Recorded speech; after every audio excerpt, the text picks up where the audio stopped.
Today, I'll be reviewing Thor, starring Chris Hemsworth. Alright, well I saw Thor over the weekend, and let me tell you, it was epic. It starts off in this realm called Asgard, which is one of the 9 realms along with Earth. Odin, played by Anthony Hopkins, is the king, and he has 2 sons, Thor, the god of thunder, and Loki, the god of mischief.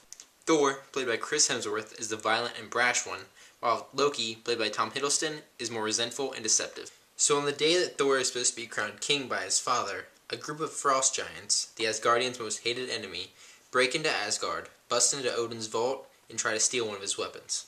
Well, technically, the weapon rightfully belongs to the frost giants, but you'll learn more about that once you see the movie. The thieves are vaporized immediately, but the scary part is that they got so close. Now Thor is furious because that whole fiasco prevented him from becoming king. So after a little convincing from Loki, he decides that he's going to go to the frost giants' realm and wreak some havoc. After Thor easily destroys hundreds of the creatures, the frost giant king decides that it's time for full-on warfare against Asgard. So, as punishment for provoking war, Thor is stripped of his powers by Odin and banished to Earth. After being slammed into the desert of New Mexico, he is found by astrophysicist Jane Foster, played by Natalie Portman. And this is when things get interesting. Thor's epicness is propelled mainly by its hard-hitting action scenes, its amazing CGI effects, and surprisingly, its brief moments of comedy. Now, I didn't see the movie in 3D, but I'm sure it made the special effects even more phenomenal. Chris Hemsworth does a great job of portraying Thor. Not only does he have the look and the build, but he gives a genuine performance that displays Thor's development from an arrogant brute to a more human-like and humble being. His co-star, in typical Natalie Portman fashion, does an excellent job as well, playing the hero's love interest. I was particularly intrigued by Tom Hiddleston's portrayal of Loki. I don't want to give anything away, but Hiddleston really brings out the essence of his character. It makes you understand why he did some of the things he did. He just really makes you feel bad for him. My biggest concern for this movie was its lack of depth in terms of a storyline.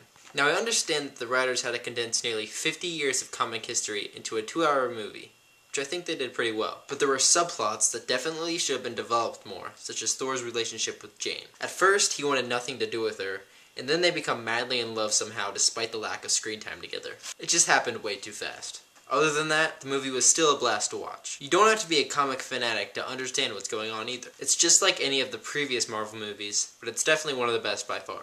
It would have to be right below the first Iron Man movie on my list. Speaking of Iron Man, there's going to be an epic team-up of him, Thor, the Hulk, and my absolute favorite, Captain America, for the Avengers movie coming out next year. It's gonna be sick. And by the way, after you go and see Thor this weekend, stick around until after the credits for a little surprise. Well, Rockets, that's about all I got for this one. Thanks for all your support and criticism. You've been remarkable. For the last time, I'm Sterling Shaw, staff reporter for the McNicholas Milestone Online.